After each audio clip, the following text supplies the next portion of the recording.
दोस्तों क्या होगा अगर तुम्हें दुनिया की सबसे खतरनाक जेल में डाल दिया जाए और वो भी एक ऐसे गुनाह के लिए जो तुमने कभी किया ही ना हो। कहानी की शुरुआत होती है साल 1931 में, जहाँ पर हमें पेरिस का दृश्य दिखाया जाता है। यहाँ पर हम पेपलिन नाम के एक आदमी को देखते हैं जो कि पेशे से एक चोर होता है और बड़ी बड़ी तिजोरियां खोलने में माहिर होता है। एक दिन पेपलिन ने शहर के सबसे कीमती हीरो की चोरी की और वो सारे हीरे अपने बॉस को दे दिए। या उसके बॉस ने पूछा, क्या तुमने कुछ हीरो को अपने पास रख लिया है? पेपलिन ने इस पर साफ मना कर दिया और अपने काम के पैसे मांगे। तभी पेपलिन के सामने एक आदमी को लाया गया जो कि बहुत बुरी तरीके से जख्मी था। यहाँ पेपलिन का बॉस कहता है कि इस आदमी ने मुझे डबल क्रॉस करने की कोशिश की थी और इसलिए मैंने इसका ये हाल किया है। और अगर तुम्हारे मन में भी ऐसा कोई ख्याल है तो याद रखना, मैं तुम्हारा इससे भी बुरा हाल करूंगा। अब ये देखकर पेपलिन काफी घबरा गया, लेकिन बॉस के सामने उसने कोई भी रिएक्शन नहीं दिया। इसके बाद उसने अपने काम के पैसे लिए और फटाफट से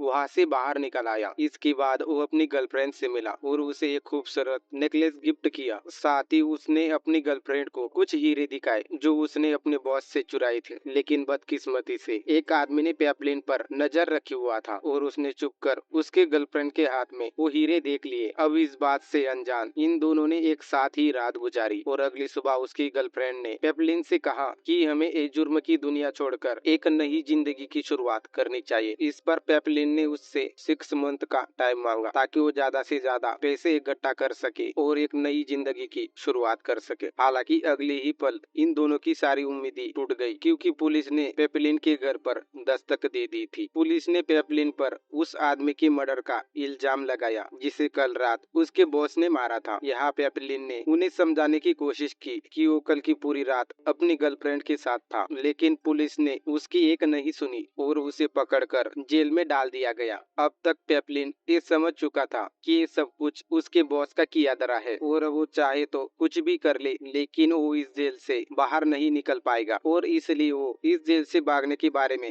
सोचने लगा। यहाँ जुल नाम के एक साथी कैदी ने बताया कि तुम्हें इस जेल से भागने के लिए ढेर सारे पैसों की जरूरत होगी और जेल में पैसों की मदद केवल एक ही आदमी कर सकता है और वो है डेगा, क्योंकि डेगा एक करोड़पति है और जेल के अंदर भी उसके पास ढेर सारा पैसा है, क्योंकि किसी जमाने में वो एक बहुत बड़ा बिजनेसमैन हुआ करता था। लेकिन एक दिन पुलिस ने उसे फर्जी नोटों के साथ पकड़ लिया और उसे जेल में डाल दिया गया। अब अगली सुबह इन सभी कैदियों को एक बोट में भर दिया गया और ये सभी एक खुफिया जेल के सफर पर रवाना हो गए। अब उस शाम पेपलिन डेगा के पास आता है और उसे कहता है कि इस जेल के सभी कैदी तुम्हारी जान की दुश्मन है और वो तुम्हें मारकर तुम्हारा सारा पैसा चुराना चाहते हैं, लेकिन अगर तुम चाहो तो मैं तुम्हारी हिफाजत कर सकता हूँ, पर इसके बदले में तुम्हें मुझे कुछ पैसे देने होंगे ताकि मैं इस जेल से भाग सकूं। हालांकि डेगा पेपलिन का ऑफर टुकरा देता है, क्योंकि वो इस जेल में किसी कैदी पर भरोसा नहीं कर सकता था। अब उस रात को एक हट्टी कट्टी कैदी ने डेगा के पास में सो रहे एक कैदी को जान से मार दिया, क्योंकि इस कैदी ने अपने पास कुछ छुपाया हुआ था। अब ये सब देखकर डेगा को भी अपनी जान की फिक्र हुई और अगली सुबह उसने पेपलिन का ऑफर एक्सेप्ट कर लिया। अब डील के मुताबिक पेपलिन को डेगा की हिफाजत तब तक करनी होगी जब तक कि डेगा की वाइफ उसे छुड़ा न ले। दरअसल डेगा इस जेल से भागना नहीं चाहता था, क्योंकि उसे पूरा यकीन था कि उसकी वाइफ उसे यहाँ से निकाल लेगी। अब उस रात एक कैदी ने उसे गला दबाकर मारने की कोशिश की, लेकिन पेपलिन समय रहते बीच में आ गया और बड़ी बहादुरी से डेगा की जान बचाई। हालांकि ये शोर सुनकर जेल के गार्ड्स भी अलर्ट हो गए और उन्होंने पेपलिन और इस मोटी कैदी को कड़ी से कड़ी सजा दी। ऐसे ही दिन गुजरते गए और एक लंबे सफर के बाद शिप अपनी मंजिल तक पहुंच गया। ये जगह दुनिया की सबसे खतरनाक जेलों में से एक थी, जो किसी खुफिया आइलैंड पर बनाई गई थी और इस जेल में दुनिया के सबसे खतरनाक कैदियों को रखा जाता था। आइलैंड पर पहुंचने के बाद इन सभी कैदियों को एक लाइन में लगाया गया और इन्हें एक एक करके शिप से नीचे उतारा गया। लेकिन इसी दौरान जुल ने खुद को जानबूझकर जख्मी कर लिया ताकि वो हॉस्पिटल में एडमिट हो सके और मौका पाते ही इस आइलैंड से फरार हो सके। इसके बाद इन सभी कैदियों को जेल के अंदर लाया गया, जहां पर पहले से कई सारे खूंखार अपराधी मौजूद थे और इस जेल का वार्डन भी एक जल्लाद से कम नहीं था और छोटी छोटी गलतियों पर कैदियों को कड़ी से कड़ी सजा देता था। यहाँ वार्डन ने सभी नई कैदियों को बताया कि इस जेल से निकल पाना मुश्किल है, अब क्योंकि ये जेल एक आइलैंड पर बनाई गई थी, इसलिए अगर तुम यहाँ से भागना भी चाहो तो तुम्हारे सामने एक बड़ा सा समंदर होगा और इस समंदर को पार कर पाना मुश्किल है। वार्डन बताता है कि अगर कोई कैदी जेल से भागता हुआ पकड़ा गया तो उसे 5 साल एक अंधेरे कमरे में रहकर गुजारना होगा और उसने अगर दोबारा भागने की कोशिश की तो उसकी सजा 5 साल से बढ़ाकर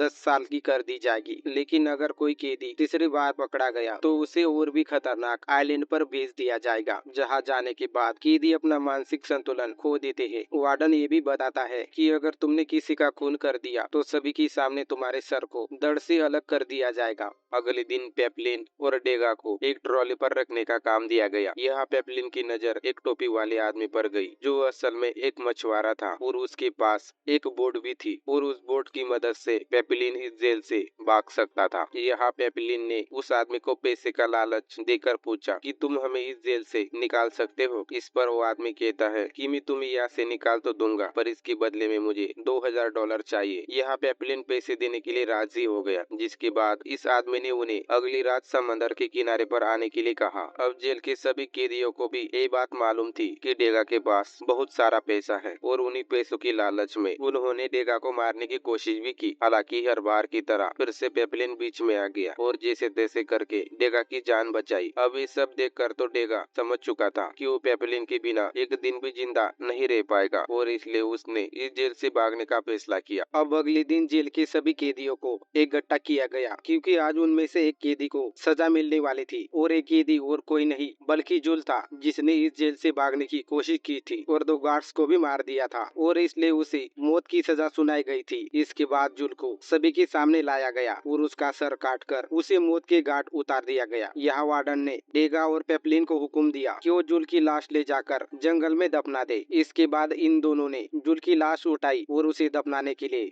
जंगल में ले गए, लेकिन इसी दौरान डेगा के पैर में मोच आ गई, जिसके चलते वो जमीन पर गिर गया और ये देखकर एक गार्ड ने डेगा को उठाने की कोशिश की, लेकिन जब डेगा ऐसा नहीं कर पाया तो उस गार्ड ने उस पर कोड़े बरसा दिए। अब ये सब देखकर पेपलिन को काफी बुरा लगा और इसलिए उसने एक पत्थर उठाकर उस गार्ड के सर पर दे मारा और फटाफट से यहाँ से भाग निकला। हालांकि डेगा उसके साथ आना चाहता था, लेकिन पैर में मोच के चलते वो हिल तक नहीं पा रहा था। अब उस रात पेपलिन उस नाव वाले के पास पहुंचा और उसे चलने के लिए कहता है, लेकिन पेपलिन की मदद करने की बजाय वो मोटा जोर जोर से हंसने लगा। तभी पेपलिन ने देखा कि जेल के गार्ड्स ने उसे चारों तरफ से घेर लिया है और अब उसे एहसास हुआ कि ये नाव वाला भी वार्डन का ही आदमी है। इसके बाद पेपलिन को दोबारा से उसी जेल में लाया गया, जहाँ वार्डन ने उसे बताया जिस गार्ड को तुमने मारा है उसकी जान बच गई है और इसलिए तुम्हारी जान भी बख्श दी जाएगी, लेकिन जेल से भागने के जुर्म में तुम्हें उस आइलैंड पर भेज दिया जाएगा जहाँ तुम्हें 5 साल एक अंधेरे कमरे में रहकर गुजारने होंगे और वो भी बिना किसी की आवाज के। और इस जेल के कैदियों को खाने में एक पतला सा सूप दिया जाता है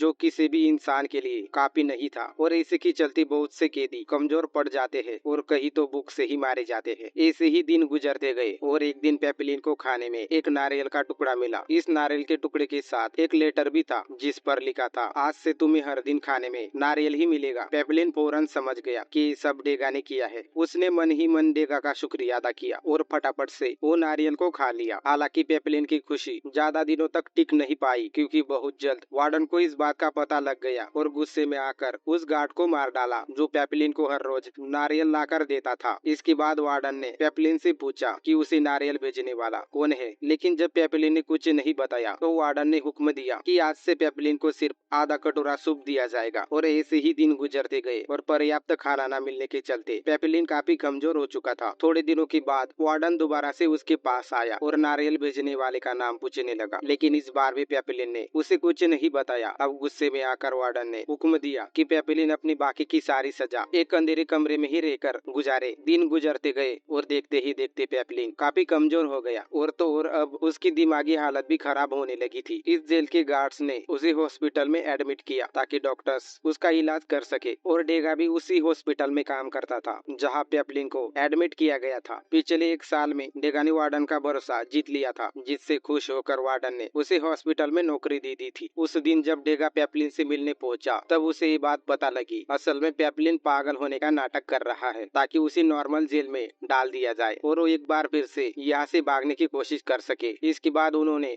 2 और कैदियों के साथ जेल से भागने का प्लान बनाया और इन कैदियों के नाम थे सिलिया और मिच, क्योंकि इन दोनों को शामिल इसलिए किया गया था ताकि सिलिया बोट का इंतजाम कर सके और मिच गार्ड्स का ध्यान बटा सके। सारे प्लानिंग के बाद इन्होंने संडे के दिन यहाँ से भागने का फैसला किया, क्योंकि संडे के दिन सभी कैदियों को फिल्म दिखाई जाती है और जेल की सिक्योरिटी भी काफी कम होती है। अब संडे के दिन जब सभी लोग फिल्म देखने में बिजी थे तब इन्होंने जेल से भागने का फैसला किया। हालांकि डेगा आने से घबरा रहा था, लेकिन जब पेपलिन ने उसे समझाया तो वो भी साथ आने के लिए राजी हो गया। इसके बाद वो जेल की कैंटीन में पहुंचा, जहां उसने बड़ी चालाकी से शराब की बोतल में बेहोशी की दवा मिला दी और शराब जेल के गार्ड्स को पिला दिया। इधर दूसरी तरफ पेपलिन और उसके साथी जेल के मेन गेट तक पहुंचे और वहां डेगा का इंतजार करने लगे, क्योंकि गेट की चाबियां चुराना डेगा का ही काम था। तभी अचानक से वहां जोरदार बारिश होने लगी, लेकिन जिसके चलते जेल की बिजली कट गई और सभी गार्ड्स उठकर जेल के अंदर जाने लगे। लेकिन इसके बावजूद भी डेगा ने जैसे तैसे करके गेट की चाबियां चुरा ली और फौरन अपने साथियों के पास पहुंचा। इसके बाद ये चारों जेल से निकलकर बोट तक पहुंचे और अंधेरे का फायदा उठाकर समंदर में निकल गए। अब अगली सुबह इन चारों ने नोटिस किया कि वो भी जेल से ज्यादा दूर नहीं आए हैं। यहाँ सिलिया कहता है कि ये बोट काफी छोटी है और ये बोट हम चारों को लेकर तेज रफ्तार से नहीं चल सकती, और इतना कहते ही उसने मिच पर हमला कर दिया और उसे उठाकर समंदर में फेंक दिया। इसके बाद उसने डेगा की जान लेने की कोशिश की, लेकिन तभी पेपलिन बीच में आ गया और इन दोनों की बीच हाथापाई शुरू हो गई। यहाँ सिलिया पेपलिन पर भारी पड़ रहा था और वो किसी भी वक्त उसे मार सकता था, लेकिन आखिरी टाइम पर डेगा उसके पेट में चाकू मार देता है, जिससे सिलिया की मौत हो गई। सिलिया के मरते ही इन्होंने सबसे पहले मिच को ऊपर खींचा और फिर इन तीनों ने मिलकर उसकी लाश को पानी में धकेल दिया। ऐसे ही वक्त गुजरता गया और कुछ घंटों के बाद इनका सामना एक खतरनाक तूफान से हुआ। ये तूफान इतना खतरनाक था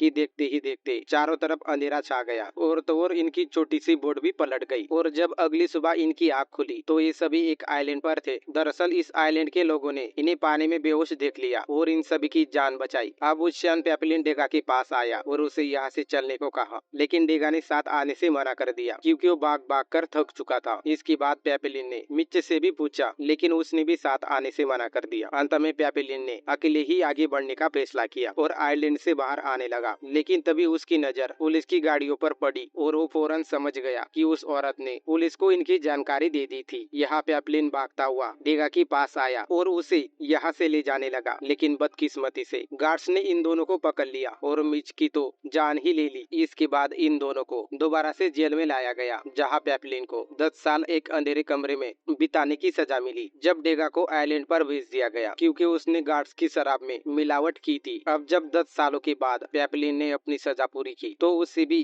खतरनाक आइलैंड पर भेज दिया गया, जहाँ उसे अपनी बाकी जिंदगी गुजारनी थी। जब पेपलिन जेल में पहुंचा और उस शाम डेगा और पेपलिन दोनों पहाड़ की चोटी पर गए, जहाँ पेपलिन की नजर पानी में तैरती हुई नारियल पर गई। ये देखकर उसके दिमाग में एक खुफिया आइडिया आया और उसने डेगा से कहा, हम नारियलों का इस्तेमाल करके एक नाव बना ले तो हम इस जेल से भाग सकते हैं। यहाँ डेगा आने से मना कर देता है, पर वो पेपलिन की मदद के लिए राजी हो गया। इसके बाद इन दोनों ने ढेर सारे नारियल को इकट्ठा किया और उसके इस्तेमाल से एक नाव बनाई। अब अगली सुबह ये दोनों दोबारा से उसी पहाड़ की चोटी पर आए, जहाँ इन दोनों दोस्तों ने एक दूसरे को गले लगाया। इसके बाद पेपलिन ने उस नाव को पानी में फेंका और उस पहाड़ की चोटी से नीचे कूद गया। लकीली उसका ये प्लान काम कर गया और समंदर की लहरें उसे आइलैंड से दूर ले जाने लगी। अब पेपलिन को जाता देख डेगा की आंखों में आंसू आ गए, क्योंकि वो अपने दोस्त की आजादी से काफी खुश था। अब जेल से निकलने के कुछ सालों बाद पेपलिन ने एक किताब लिखी, जिसमें पेपलिन ने अपनी जेल की सारी कहानियां बताई। और दोस्तों, ये कहानी एक रियल स्टोरी पर आधारित है, जिसे हमने इस वीडियो में बताया है। तो आपको कहानी अच्छी लगी हो तो हमारे चैनल को सब्सक्राइब करके जाना।